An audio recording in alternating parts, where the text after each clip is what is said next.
E após o presidente Jair Bolsonaro propor que os governadores zerassem a cobrança do ICMS, garantindo que as diferenças nas arrecadações estaduais seriam cobertas pela União, um levantamento da revista Oeste mostrou que, sem os impostos, o preço da gasolina na bomba cairia para a média de R$ 4,81. O monitoramento mantido pela Petrobras revela que cerca de 35% desse valor é formado por impostos, sendo mais de 24% estaduais e 9,5% federais.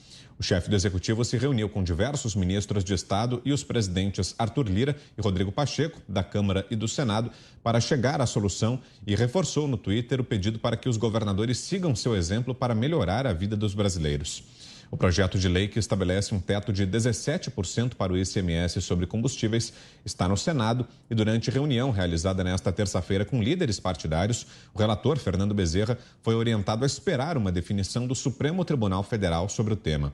Inicialmente, o ministro André Mendonça entendeu que os estados descumpriram um outro projeto aprovado pelo Congresso e aplicaram uma alíquota maior que a média do período e concedeu liminar ao governo federal, mas deu até o dia 14 desse mês para que a União e seus entes federativos apresentem um acordo. No entanto, em coletiva na tarde de hoje, Rodrigo Pacheco deu uma previsão sobre a votação do tema.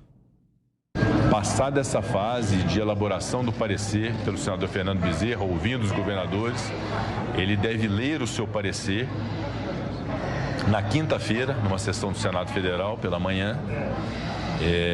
Vamos permitir a discussão em torno desse PLP 18 na quinta-feira, com a possibilidade de votação na próxima semana, segunda-feira, numa sessão do Senado, na parte da tarde, para que o Senado possa deliberar sobre o PLP 18, seja o texto que veio da Câmara, sejam acréscimos que porventura sejam feitos pelo relator nesse estudo que ele tem feito, ouvindo todos os sujeitos, todas as partes desse processo. Arthur Lira também conversou com a imprensa e falou sobre o tema. Ela é tão simples e tão clara e tão objetiva que chega a ser incômoda, não é? E na realidade nós não quisemos em momento nenhum, e nem é o espírito do Congresso Nacional, retirar a receita de qualquer ente federativo. Mas nós não estamos nessa vertente.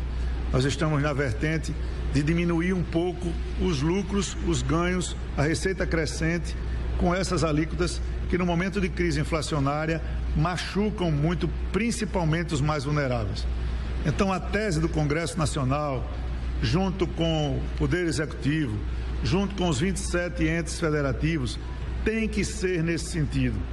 Não é hora de nós avolumarmos os nossos cofres, não é hora de nós tratarmos de mais arrecadação, não é hora de fragilizarmos as finanças, e esse discurso de fragilizar a saúde e fragilizar a educação nunca passará no Congresso Nacional qualquer atitude nesse sentido e nesse caminho.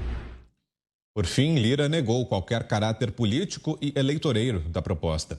Há pouco, o presidente do Comitê Nacional de Secretários da Fazenda, Finanças, Receitas ou Tributação dos Estados e Distrito Federal, o CONCEFAS, Décio Padilha, afirmou que a proposta de zerar o ICMS não resolveria em nada o problema da escalada dos preços dos combustíveis.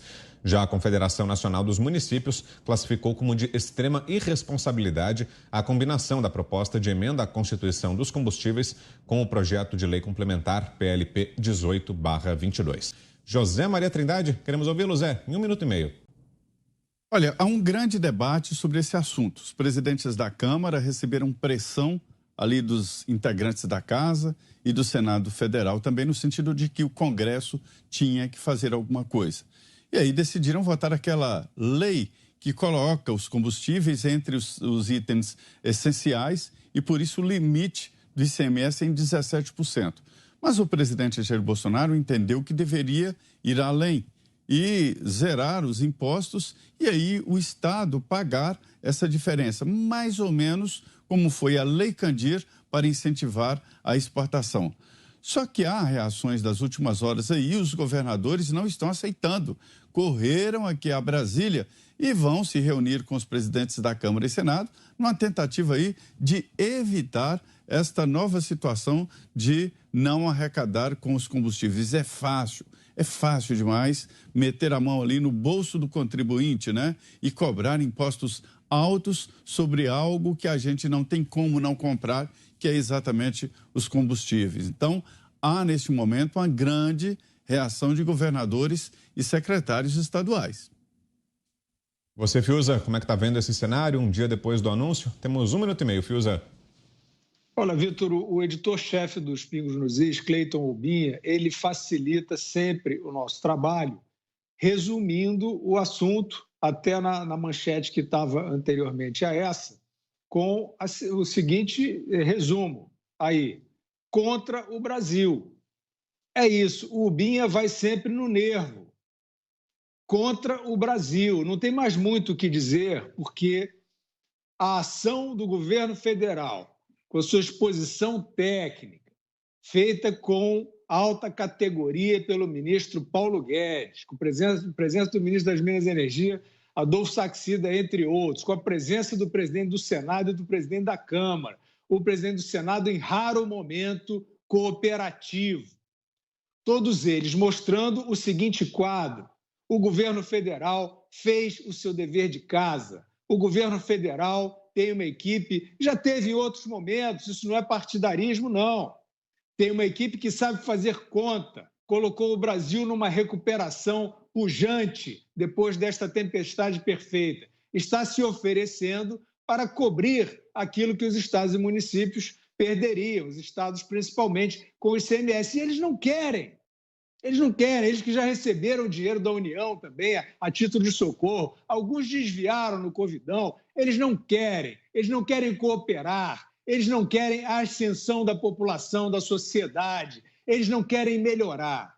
Eles querem o quanto pior, melhor. Eles estão surfando nesse antibolsonarismo, que nós estamos falando do programa inteiro aqui, que envolve aí ministros do Supremo, envolve muita gente. Então, eles estão apostando contra o Brasil, como diz a nossa manchete, e eu espero e acho e acredito que o Brasil vai perceber isso.